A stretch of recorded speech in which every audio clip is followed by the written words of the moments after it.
Hello বন্ধুরা, welcome back to the channel. অনেক দিন পরে একটা ভিডিও বানাচ্ছি। তো প্রতিদিন একই রকম ভিডিও বানিয়েও আমিও ভাবছিলাম যে সেই একই রকম প্রতিদিন বানাচ্ছি, সেই একই রকম কি বানাবো প্রতিদিন। তো ভাবলাম যে একটু অন্যরকম করব। তো এখন ঘড়িতে সময় হয়েছে 8:09।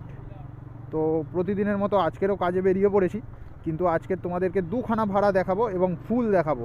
এখন যেই ভাড়াটা ধরেছি 160 টাকার ভাড়া, ইনড্রাইভে ভাড়াটা ঢুকেছে। নিয়ে যাব হচ্ছে সেক্টর 3। তো 15 কিলোমিটার মতো ড্রপ আছে, 160 টাকায় নিয়ে যাব। তো চলো এখন যাচ্ছি হচ্ছে প্যাসেঞ্জারের লোকেশানে। তো প্যাসেঞ্জারকে পিক আপ করবো। আর পিক আপ আছে মাত্র 1 থেকে 1.5 কিলোমিটার পিক আপ ছিল, আমি চালিয়ে চলে এসেছি। 600-700 মিটার মতো চালিয়ে চলে এসেছি, এখনও 700 মিটার বাকি আছে। 2 মিনিট সময় লাগবে প্যাসেঞ্জারের কাছে যেতে। তো যাব সেক্টর 3। কোন রাস্তা দিয়ে যাচ্ছি, কেমনভাবে যাচ্ছি পুরোটাই দেখতে পারবে। আবার সেক্টর 3 থেকে আবার অন্যদিকেই যেই দিকে যাব সেটাও দেখাবো। আজকের হচ্ছে 13ই ডিসেম্বর। তো আজকের আছে লোক আদালত। তো তারপর ওই দিক থেকে আবার আলিপুরে যাব। চেষ্টা করব আলিপুরের দিকে যাওয়ারই। তো দেখা যাক কি হয়। মোটামুটি 10টার মধ্যে আলিপুর ঢুকবো, এটাই টার্গেট। এখন সময় হচ্ছে 8টা, মানে 9টার মধ্যে নামিয়ে দেবো, আবার 9টা থেকে 10টার মধ্যে আবার ওই দিকে চলে যাব। বন্ধুরা, প্যাসেঞ্জারের লোকেশানের কাছাকাছি একদম চলেই এসেছি, একদম কাছাকাছি চলে এসেছি। তো প্যাসেঞ্জারের লোকেশান আছে হচ্ছে গড়িয়া নাকতলা। নাকতলা থেকে নিয়ে যাব হচ্ছে সেক্টর 3। তো এখানেই লোকেশান, এই বাড়িটাই লোকেশান।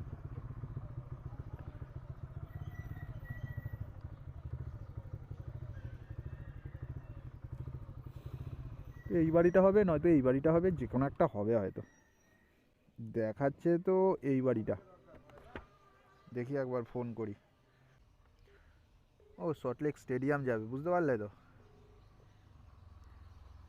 হ্যালো, হ্যাঁ চলে এসেছি। ওই আলমারি কারখানা একটা আছে না, আলমারি বানাচ্ছে। ঠিক আছে। দেখো বাইকের অবস্থাটা দেখো, এই বাইকটার অবস্থাটা খারাপ দেখেই বোঝা যাচ্ছে। চালাচ্ছে, চলছে। সাইলেন্সারের পেছনটা দেখো, পুরো একদম তেল কাস্টে হয়ে পড়ে আছে। মানে এই গাড়িটার হচ্ছে ধোঁয়া কাটছে, মানে পিস্টান খারাপ হয়ে গেছে, পিস্টান চেঞ্জ করতে হবে। পিস্টান রিং ফিং খারাপ হয়ে গেছে, পিস্টান চেঞ্জ করা খুব দরকার। মানে মোবিল খাচ্ছে, তেলও খাচ্ছে, মোবিলও খাচ্ছে, ভেতরে মোবিলটাও পুড়ছে। তাই জন্য মোবিল পুড়ছে বলেই, পিস্টান খারাপ হয়েছে বলেই এই অবস্থা। দেখেছো সাইলেন্সারের পেছনটা কেমন নোংরা হয়ে আছে, তেল তেল তেল তেল ভাব। এই রাইট স্টার্ট। হ্যাঁ বন্ধুরা, প্যাসেঞ্জারকে পিক আপ করে নিয়েছি।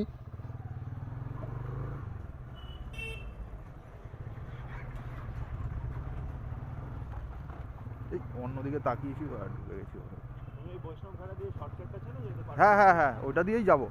এই তো এখান দিয়ে গিয়ে ডান দিক মারবো, মেরে সোজা গিয়ে বাঁ দিক মেরে খালের পাশ দিয়ে যাব, গিয়ে লাস্টে একদম হায়াতের পাশ থেকে ঢুকে যাব। তো বন্ধুরা দেখো, আমাকে ম্যাপ দেখাচ্ছিল ওই বাইদিকের রাস্তাটা দিয়ে। আমি সোজা যাচ্ছি, এই দিক থেকে গেলে আমার একটুখানি শর্টকাট হবে। তো ম্যাপ দেখাচ্ছিল ওই দিক থেকে গেলে একটুখানি ঘুরে যেতে হয়। তো আমি এই দিক থেকে নিয়ে নিলাম যাতে শর্টকাটটা হয়। এখান থেকে গেলে মোটামুটি 1 থেকে 1.5 কিলোমিটার মতো কমে গেল। ঠিক আছে, তোমরা যারা নতুন তোমাদের তো ম্যাপ যা দেখাবে তোমরা তো তাই যাবে। তো ওরকম গেলে তোমাদের অনেকটাই কিলোমিটার বেশি হয়ে যাবে। ম্যাপ অনুযায়ী গেলে অনেকটাই কিলোমিটার সবসময় বেশি হয়ে যায়। ম্যাপ অনুযায়ী না যাওয়ার চেষ্টা করবে, তুমি তোমার মতো রাস্তা তৈরি করবে সবসময়। তো দেখো যাচ্ছি, দেখো এই যে মেট্রোর পাশ থেকে যাচ্ছি। এখানে আমি দাঁড়িয়েছিলাম সবার প্রথমে, তো এখান থেকে প্যাসেঞ্জারকে পিক আপ করতে গেছিলাম। তো এখন যাচ্ছি এই রাস্তা দিয়েই। তো দেখো এখান থেকে নিলাম, নিয়ে আবার কিছুটা যাব, গিয়ে আবার শর্টকাট নিয়ে নেবো। এই দেখো, এই হচ্ছে মেন রাস্তায় উঠলাম। এখান থেকে যদি সোজা চলে যাই, সোজা চলে গেলে হচ্ছে গড়িয়া বাস স্ট্যান্ড। তো আমি পুরোপুরি সোজা যাব না, তো কিছুটা গিয়ে আবার এইখান থেকে বাদিকটা নিয়ে নিলাম। তো এখান থেকে গেলে কি আবার মোটামুটি 400-500 মিটার মতো কমে যাবে। ঠিক আছে, ম্যাপ দেখাচ্ছিল সোজা যাও, গিয়ে বাদিকে যাও। ঠিক আছে, এবার আমি রাস্তা চিনি বলে আমি আমার মতো যাচ্ছি। তো দেখো এখান থেকে বেরালাম, বেরিয়ে আবার একটা শর্টকাট নিয়ে নেবো এখান থেকে। ঠিক আছে, ফিগনালে দাঁড়াতে হবে না, তোমাদেরকে ম্যাপ হয়তো দেখাবে সোজা গিয়ে ওই দিক থেকে বাঁ দিক নেওয়া। তো অনেকটা ঘুর রাস্তা, ওখানে সিগনালেও দাঁড়াতে হবে। এখান থেকে গেলে আমাকে সিগনালও খেতে হবে না। যারা র্যাপিডো চালায় তারা মোটামুটি হয়তো চেনে, আর যারা নতুন কাজ করছো তোমরা হয়তো জানো না, তোমরা তো প্রথম ম্যাপেই ম্যাপ দেখেই যাবে, ঠিক আছে। অনেকে দেখেছি ম্যাপ যা দেখায় সেই অনুযায়ী রাস্তা দিয়ে যায় আর প্যাসেঞ্জারের সাথেও ঝগড়া করে অনেক টাইমে। তো এই দেখো, এটা হচ্ছে কেকে দাস কলেজ। কেকে দাস কলেজে আমি পড়াশোনা করতাম আগে, কেকে দাস কলেজেই পড়তাম আমি। তো চলে এসেছি এখন পাটুলি মোড়ে। তো সিগন্যাল দিয়েছে। আমার গাড়িতে একটু পিক আপ কম আছে বলে ওই গাড়িটা দেখো, সামনের হন্ডা শাইনটা পিক আপ একটু বেশি, তাই জন্য ওরা গাড়িটা তাড়াতাড়ি টেনে বেরিয়ে গেল। আমার যেহেতু গ্যাসের গাড়ি, তো আমি দেখো ও কোথায় চলে গেল, আমি দেখো কতটা পেছনে। আর এই হচ্ছে পাটুলি। আগে পাটুলির অবস্থা, পাটুলি বলে কেউ চিনতই না। এখানে যা অবস্থা ছিল, আমরা আসতাম, এসে এমনি সাইডে বসে থাকতাম। তখন পাটুলি বলে এইসব কিছুই ছিল না, এখন যতটা সুন্দর করেছে। আর এখানে যদি আসো তোমরা সব কিছুই এখানে দেখতে পারবে। দেখো দক্ষিণেশ্বর এখানেই আছে, স্বামী বিবেকানন্দ এখান থেকে রথ চালিয়ে গেছিলো।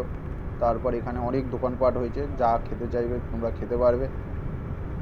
তো যাচ্ছি এখন সোজা রুবির দিকে। এই রাস্তাটাই সোজা সেক্টর 5 চলে যাচ্ছে, সল্টলেক চলে যাচ্ছে, সোজা এয়ারপোর্টও চলে যাচ্ছে। তো দেখো এইটা আবার মেট্রোর জন্য নতুন করেছে, মেট্রোর জন্য করেনি, ওইটা হচ্ছে রাস্তা পাস হওয়ার জন্যই করেছে। আবার এখানে কয়েকটা নতুন দোকান হয়েছে। তো এইগুলো এইসব কিচ্ছু ছিল না, অবস্থা খুবই খারাপ ছিল।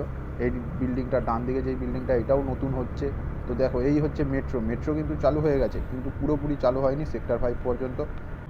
তো চলে এসেছি বন্ধুরা রুবির মোড়ে। এখান থেকে যদি বাদিক যাই তো অ্যাক্রোপলিস মল। আর এখানে দেখো তোমরা লক্ষ্য করো যে দেখো এইসব চিহ্নগুলো আছে। ইউটার্ন নেওয়া যাবে না, ডান দিকেও নেওয়া যাবে না, ঠিক আছে। কাটা চিহ্ন আছে। তোমরা যারা নতুন তারা তো অনেক টাইমে বুঝতে পারবে না, যারা ভয় পাচ্ছ চালাতে, তো এই সব চিহ্ন দেওয়া থাকবে। এই সব চিহ্ন দেখে দেখে তোমাদেরকে চালাতে হবে। যেই দিকে ইউটার্ন নেওয়া যাবে না, কাটা রাইট টার্ন কাটা আছে, সেই সব দিকে যাবে না। তো এইগুলো খেয়াল রাখবে। তো আরও অনেক কিছু আছে, সব কিছুই বলবো। আর তোমাদেরকে যেটা বলছিলাম বন্ধুরা, মেট্রো কিন্তু চালু হয়ে গেছে, বেলেঘাটা পর্যন্ত চালু হয়েছে। তো এই মেট্রোটা যেদিন সেক্টর 5 পর্যন্ত চালু হয়ে যাবে, আমরা যারা বাইক ট্যাক্সি কাজ করছি, তো বাইক ট্যাক্সির ভাড়া প্রচুরই কমে যাবে। কারণ বেশিরভাগ অধিকাংশ ভাড়াই হচ্ছে আজকালকার দিনে সেক্টর 5, সবাই সেক্টর 5এই বেশি যায়। তো যেদিন এই মেট্রো চালু হয়ে যাবে পুরো সেক্টর 5 পর্যন্ত, তো সেই দিন পুরোপুরি ভাড়া পুরোটাই অনেকটাই কমে যাবে, ঠিক আছে। তখন আর বাইকে করে কেউ বেশি যাবে না। তো বলতে পারো মোটামুটি আর 2 বছর মতো হাতে আছে। তো তারপর থেকে বাইক ট্যাক্সির মার্কেট পুরো খারাপ হয়ে যাবে। তো বন্ধুরা এখন আমরা যেখানে আছি, আমার বাঁ দিকে হচ্ছে সায়েন্স সিটি। তো এইটাই হচ্ছে সায়েন্স সিটি। আর এখান থেকে যদি সোজা চলে যাই, পুরো এয়ারপোর্ট হচ্ছে মোটামুটি 16 কিলোমিটার। আর এই সামনেই এইটা আছে হচ্ছে মা ফ্লাইওভার। তো বিশ্ববিখ্যাত মা ফ্লাইওভার এইটা। তো বাঁদিকে যেই রাস্তাটা, যেই ব্রিজ, দেখো চারিদিক থেকে ব্রিজ, একটা আসছে একটা যাচ্ছে, পুরোটাই ব্রিজ। তো ব্রিজের তলা থেকে আমি যাব সেক্টর 5 যেতে গেলে, পুরো ব্রিজের তলা থেকে এরকমভাবেই চালিয়ে আমাকে যেতে হবে। তো দেখো আজকে শনিবার বলে রাস্তাঘাটও পুরো ফাঁকা আছে, নয়তো প্রচুর জ্যাম থাকতো। রাস্তাঘাটও প্রচুর ফাঁকা আছে। আর তোমাদেরকে যেটা বলা হয়নি, আমার বাদিকেই হচ্ছে এই হচ্ছে আইটিসি রয়্যাল বেঙ্গল, তার পাশেই আছে হচ্ছে জেডব্লিউ ম্যারিট। এই দুটো হচ্ছে কলকাতার সবথেকে বড় হোটেল এখনকার দিনে, ঠিক আছে। তো দেখো এই হচ্ছে আইটিসি হোটেলের পাশ থেকে যাচ্ছি, আর সামনেই ওই দূরে যেটা বিল্ডিংটা দেখতে পাচ্ছ, ওইটাই হচ্ছে জেডব্লিউ ম্যারিট।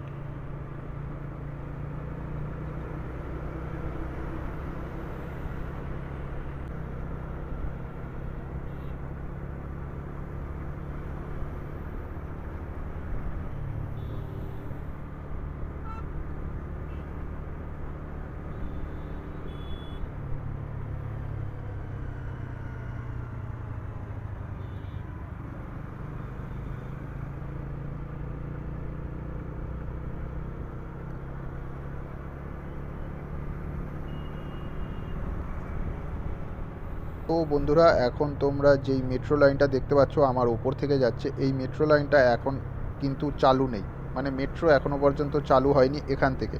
তো আগের স্টপেজ পর্যন্ত মেট্রোটা চালু আছে। তো যেদিন এই মেট্রোটা চালু হয়ে যাবে, তো সেদিন থেকে ধরে নাও বাইক ট্যাক্সির মার্কেট খারাপ, মোটামুটি 2 বছর ধরে নাও। তো চলে এসেছি চিংড়িঘাটা। তোমরা যারা সেক্টর 5 যাও বা যাবে, তো সেক্টর 5 যেতে গেলে এই ব্রিজটার ওপর থেকে যেতে হয়। তো এইটাই চলে যাচ্ছে সেক্টর 5 নিউ টাউন, এই ব্রিজের ওপর থেকেই যেতে হবে। আর এই হচ্ছে চিংড়িঘাটা মোড়। লেক টাউন এয়ারপোর্ট যেতে গেলে আমাকে এই ব্রিজের তলা থেকেই চিংড়িঘাটা মোড় ক্রসিং করে তো আমাকে যেতে হবে। আর আমি যেহেতু যাব হচ্ছে সল্টলেক স্টেডিয়ামের দিকে, তো আমি এই দিক থেকেই চলে যাচ্ছি।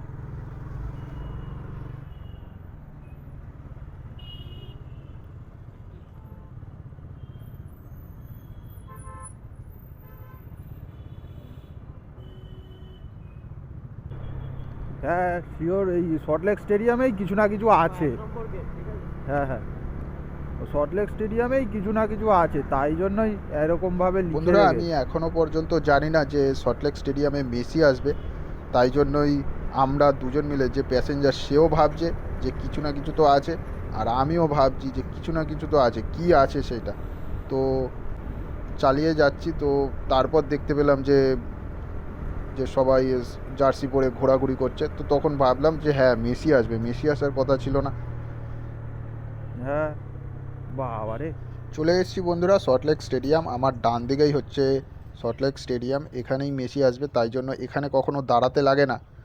তো এখানে আজকের পুলিশ দাঁড় করিয়ে দিল হাত দেখিয়ে, তো সবাই রাস্তা পারাপার করছে, তাই জন্যই দাঁড় করিয়ে দিল।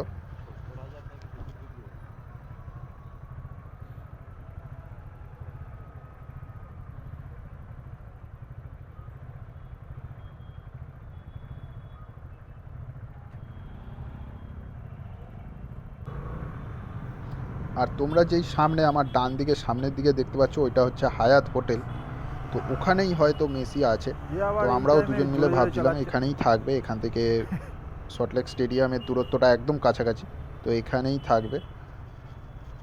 তো এখন ওই হায়াতের এখান থেকেই সামনে থেকেই ডান দিক নেবো, এই হচ্ছে হায়াত হোটেল।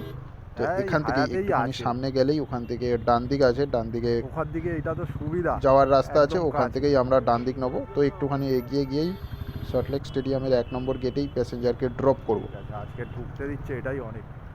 তো বন্ধুরা, এটাই মনে ভিডিওটা মনে আজকের মতো ভাবছিলাম, এই ঢুকতে পর্যন্তই। দেবে তো? ওরে বাবা, আশা লাইন করছি কি! তোমাদের ভিডিওটা ভালো লেগেছে। যদি ভিডিওটা ভালো লেগে থাকে একটা লাইক করো, কমেন্ট করো, এবং চ্যানেলে নতুন হয়ে থাকলে অতি অবশ্যই সাবস্ক্রাইব করো। আর তোমাদেরকে বলেছিলাম যে 2খানা ভাড়া দেখাবো, তো এই একটা ভাড়া দেখাতে দেখাতেই অনেকটাই সময় কেটে গেল। তো দুটো ভাড়া আর দেখালাম না, দুটো ভাড়া দেখাতে গেলে 30-24 মিনিট সময় লেগে যেত, তাই জন্য আর দেখালাম না।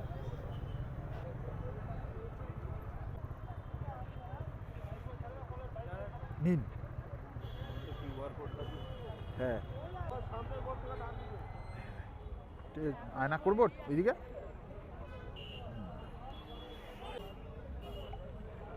ঠিক আছে ঠিক আছে, থ্যাংক ইউ। বন্ধুরা দেখো, মেসি আসবে বলে কতটা ভিড় রাস্তাঘাট।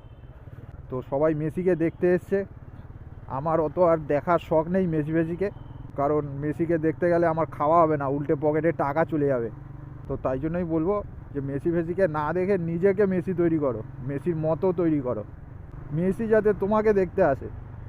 তো এখন দেখা যাক আবার কোন দিকে ভাড়া পাই। চলে এসেছি তো সল্টলেক থেকে ভাড়া পাবো বলে তো মনে হয় না, এখান থেকে বেরাবো আগে।